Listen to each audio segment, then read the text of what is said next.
हुँदै कतै विद्यालय स्थिति भक्तिपुर हामी खुसी रहन्छु भक्तिपुर आफसित रहेको छ समाज बदलको लागि गर्नु भूमिका समाज भनेको के हो मान्छेको कता मिलेर भाषा यस्तो हो भने समाज भन्छ हुर्पात भनेको मान्छेको सकारात्मक परिको लागि युवा भनिन्छ पहिलो भनिन्छ किनकि अन्छिको मङ्गल मान्छे मान्छेको लागि यस्तो बक्सिसको लागि पहिलो भइरहेको छ भनेर बुझ्नुहुन्छ युवा भन्नाले 16 देखि 40 वर्ष युवा भनिन्छ युवा के हुँदो समाजको रिस्ता समाज बदलको लागि ठुलो जिम्मेवारी बोध गरेका युवा हुनेको हुन्छ युवा दोष झार युवा पापबाट हिला निकालेर समुद्रमा गएर पहिलामा गएर सुनेर सत्ता क्षमता रहेको हुन्छ युवा के हुँदैन रक्तचाप पसिना आदि समर्पित क्षमता रहेको हुन्छ हाम्रो सबै युवाहरूतिर बहुत असुविधा आउँछ तिनले गरे भने हाम्रो युवालाई अति महत्त्वपूर्ण मानिरहेको थियो युवाले गर्दैन हाम्रो देशमा अति भवन भएका छन् युवाले गर्दैन धेरै विकास भइरहेको छ युवाको लागि सोचेर हामी युवाले हामी पछि बढ्नु युवाले गर्दै हाम्रो सहयोग रहेका अनिश्चित भएको अन्त रहेका छन् हाम्रो जस्ता युवाहरू पछि बढ्नु हुँदैन किनकि हामी युवाले गर्दैन हाम्रो देशमा सहयोग भइरहेको छ हाम्रो जस्ता पार्टीसँग रहेका फोनलाई पछि व्यवस्थापन गरेर समाज सुधारको लागि ठुला युवाले एकदम गरेका थिए युवाको लागि हामी धेरै अन्य गरेका छौँ हामी जस्ता युवाहरूले गर्दा धेरै विकास भइरहेको छ हामी जस्ता युवाहरूलाई जोसेर अति युवाको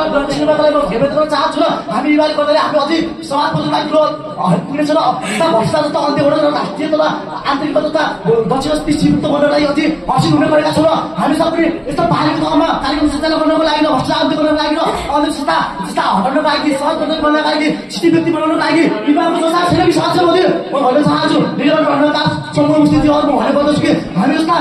फर्मुला उचित व्यवस्थापन गर्ने युवाको भूमिका रहेको छ भने हामी युवाले गर्दाखेरि देश विकास भइरहेको छ युवाको अति भूमिका रहेको छ युवाले गर्नाले हामीले के गर्छौँ कानुन फर्मुला उचित व्यवस्थापन गरेर जस्ता खोला हराइसकेपछि काठमाडौँ जस्ता भारतमा देशबाट पुग्छ फेरि हामी युवाको जोसाएको थिएन साथै मैले भन्न सक्छु युवाले गर्दाखेरि हाम्रो यहाँ देश विकास गरेको छ हामी जस्ता युवाले गर्दा यहाँ विकासको चुक्दै भएको छ 55 डिग्री सेल्सियसको तापमानमा युवाहरू घर पसिना बगाएर त्यहाँ पसिना गइरहेको छ त्यो पसिना आफ्नो नेपालमा गइदिए अहिले हाम्रो कृषि मन्त्री छ कहाँदेखि कहाँ पुग्छ भन्नु त हामी सोध्नु त हजुर मैले शिक्षित व्यक्ति हो हजुर कक्षित व्यक्ति हो आफ्नो नेपाललाई के चुनाउँछु र समाज गर्नको लागि के गर्छु भने हाम्रो जोस आएको छ र हामी युवा त हामीले के गर्छौँ र हाम्रो लागि भविष्यको आधार हो हाम्रो युवा हो हामीलाई पछि दखाने तपाईँहरू शिक्षित व्यक्ति हो भने धेरै हुनुहुन्छ र 55 डिग्री सेल्सियसको तापमानमा काम गरिरहेका युवाहरूले हाम्रो देशमा काम गर्दै पसिना ढल पर्नुभन्दा हाम्रो देशमा कति ठुला कामहरू हुन्थेन हामी कहाँदेखि काम हुन्थ्यो र समाज त पढ्नु हुन्थेन जस्ता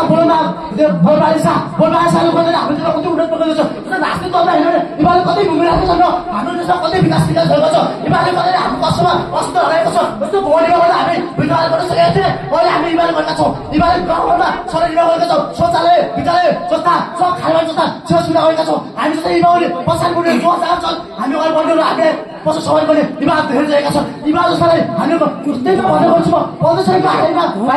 हाम्रो देशमा विकास गरिदिने कहाँदेखि कहाँ पुग्छ भन्ने समाजले बोले युवाले गर्दा हाम्रो देश विकास भइरहेको छ र मलाई केही विशालले चाहेको छैन मलाई किनकि हामी जस्ता दुःख पिँढीलाई धेरै गर्छ र हामीलाई विश्वमा चौथी गर्न चाहेको छैन किनकि हामीले अब मानव अघिएर स्वतन्त्र हिँड्नु पाउनु पऱ्यो र हामी उच्च जस्तो शिक्षा हासिल गर्नु जस्तै महिलाले उच्च शिक्षा हासिल गर्नु पाउनु पऱ्यो हामी मानव अघि जस्ता संविधान मूल कार्य अब हामीले जसरी उत्तर गरेको र लोकतन्त्र 2025 जेठ 15 गते लोकतन्त्र जस्ता मान्छेलाई स्वतन्त्रता अझै हरिया दिएको तर स्वास्थ्य मैले भन्ने गर्छु हामी जस्ता युवाहरू वैदेशिक बाहिर होइन हामी नेपाललाई केही गरेर कस्तो हुन्छ हाम्रो कृषिको देश हो हाम्रो कृषिको देश गएपछि 8 अर्ब जनसङ्ख्यामा खाने जस्तो अन्य फरक छ हाम्रो यो विमान पार्टको सेवा व्यवस्था बिक्री गरेर हाम्रो यो देश विकास हुनको लागि अझै आदि भएको छ केही भूमिका निर्वाह स्वास्थ्य बोले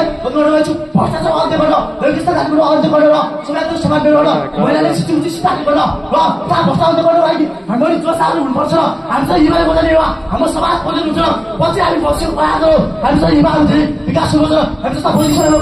अब केही सुविधा दिनुहुन्छ